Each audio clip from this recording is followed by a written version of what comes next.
daacad ah oo muddo ka badan 80 maalmood taagnaa waddo mashquul ah oo uu gaari ku dilay haweeneydii lahayd ayaa soo jiitay qulubta dadka Shiinaha iyo qaybo kale oo ka mid ah caalamka. Muuqaal laga soo duubay xayawaankani oo dhex taagan bartamaha wadda ku taala magaalada Honhat ayaa waxaa internetka ka daawaday dad ka badan 1 milyan iyo bar oo ruux. Mid ka mid ah warbaahinta dhinaca internetka ee dalkaasi ayaa laga sheegay in eegaasi uu maalin kasta waddada taagnaa tan iyo 21 bishii Agoosto, xilligaasi ay goobtaasi ku geeriyootay haweeneydii lahayd. Nin ka mid ah darawaliinta gawaarida loo yaqaano taksiga ayaa sheegay in markii ay dadku isku dayaan inay eegaasi caawiyaan uu ka cararo. Dad badan ayaa walaac ka muujiyay badqabka eega. Darawaliinta inta badan waxay siiyaan raashin yar oo uu cuno, laakiin markii aan isku dayno inaan u soo degno wuu naga cararaa, ayuu yiri. Xiriirka ay haweeneydaasi la lahayd eegeeda wuxuu ahaa mid qoto dheer. Maalin kasta wuxuu taagan yahay waddada, mar walba waan arkaa xiriirka dhex mara dadka iyo eeyaha waa mid dhab ah. Muuqaal laga soo duubay eegaasi waxaa si weyn loogu faafiyay baraha kala duwan ee xiriirka bulshada sida Facebook, Twitter iyo YouTube-ka. Eegaasi wuxuu qofkii lahaa ku sugi jiray dibadda tareenka. Dadka daawaday oo u badan kuwa ka soo jeeda dalka Shiinaha iyo wadamo kale ee bariga Aasiya ayaa si weyn ula dhacay daacadnimada eegaasi. Mid ka mid ah dadkaasi ayaa yiri, eegaasi aad buu khatar ugu jiraa inta uu taagan yahay waddada saxmadda badan. Waxaan rajaynayaa in dad kale u fiican sida haweeneydii hore uu lahaan jiray ay kaxaystaan una xanaaneeyaan si wanaagsan. Hase ahaatee ma aha markii ugu horeysay ee baraha xiriirka bulshada ee dalka Shiinaha lagu shaaciyo qisooyin qalbiga taabanaya. Horaantii sanadkan waxaa la shaaciyay muuqaal ay da'weyn oo lagu magacaabi jiray Shin Shong, kaasoo maalin kasta ninka iska lahaa ku sugi jiray xarunta tareenka si uu ula kulmo marka uu shaqada ka yimaado. Sidoo kale dalka Japan ay lagu magacaabo Hashiko ayaa noqday caan sanadii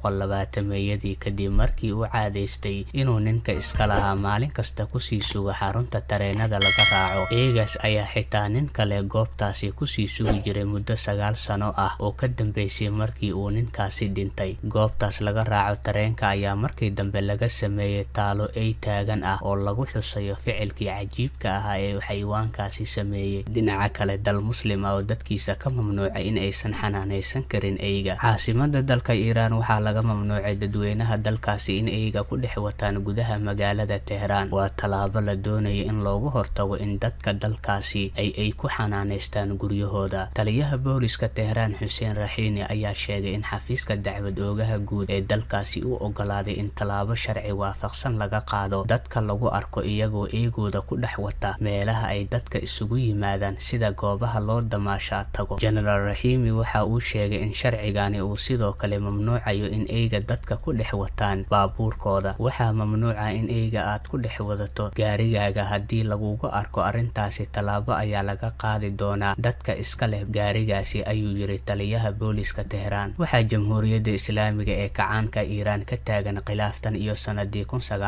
1979 kaasoo ku saabsan in dadka ay guryahooda ku xanaaneysan karaan eeyga ama ay ku wadan karaan goobaha dadka isugu yimaadaan. Waxaa marar badan dhacday in dadka qaar laga hor istaago in eeyga guryahooda ay ku haysan karaan. Mas'uuliyiinta Jamhuuriyadda Islaamiga ee Iiraan ayaa rumaysan in eeyga uu yahay nijaaso, isla markaasna dadka xanaaneysta u arkaan inay yihiin dad taabacsan dhaqanka reer galbeedka. Wasaaradda Dhaqanka iyo Arrimaha Diinta ayaa sanadii 2010 ka mamnuucday warbaahinta Iiraan inay xayeysiinta ay ku soo bandhigaan muuqaalada ama sawirada xayawaanka eeyga. 5 sano ka hor, xubnaha baarlamaanka Iiraan waxay wadeen hindise sharciyeed dhigaya in dadka lagu arko iyagoo ay ku dhex wata wadooyinka magaalada la ganaaxo, sidoo kalena la karbaasho. Aniga labadii hadal ee igula yaabka badnaa ee eeyga aan ka maqlo ayaa ahaa, Ilaahay waxa uu neceb yahay qaylada eeyga, balse waxa uu kasii neceb yahay qofkii ka qaylasiiyo. Midda kale ee aan maqlay ayaa ahayd, haddii aad qurbaha tagto adiga oo ay da'daadu weyn tahay, waxay u badan tahay inaad ka shaqayso meelaha ay dadka ku dukaameystaan, kadibna ay